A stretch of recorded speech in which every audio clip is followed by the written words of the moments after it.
Hello guys, আসসালামু আলাইকুম। আজকে আমি একটা দৃশ্য আঁকাবো। সেই দৃশ্যটার মধ্যে গাছ থাকবে, চাঁদ থাকবে, লাইট থাকবে, আকাশের ভিতরে কিছু এবং একটা ঘর থাকবে, ছাদে থেকে ছবি তোলা। তো প্রথমে আমি নিয়ে নিয়েছি পিঙ্ক কালার দিয়ে সুন্দর করে আমি ব্যাক কাভারটা সেট করে নিলাম। ব্যাক কাভারটা সেট করে নেওয়ার পর দেন আমি ঘরটার দিকে যাবো। তো ঘরটার জন্য ফার্স্টেই আমি ব্যাক কালার দিয়ে ছাদের টিনের টুকরো করে নিলাম।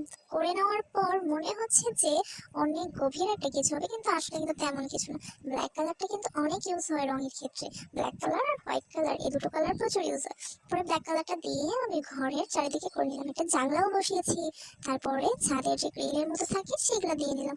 সেগুলো দেওয়ার পর এই সাইডে এখন আমি গাছ আঁকাবো। তো গাছ আঁকানোর জন্য ফার্স্টেই আমি কালো কালার বড় বড় দিয়ে দিলাম। তারপরে একটা তুলি নিয়ে শুধু tap tap tap tap tap tap করলাম। ট্যাপ ট্যাপ করার পর তবে দেখলাম ভালো লাগছে না, তারপরে আমি আবার একটু হোয়াইট যুক্ত করি। কিন্তু এর ভিতর আমি আবার লাইট দিই। লাইট তার আছে, তার সাথে লাইট যুক্ত সেটা এই যে ঘরের সাথে এদিকে হয়তো কোনো লাঠির সাথে জোড়া।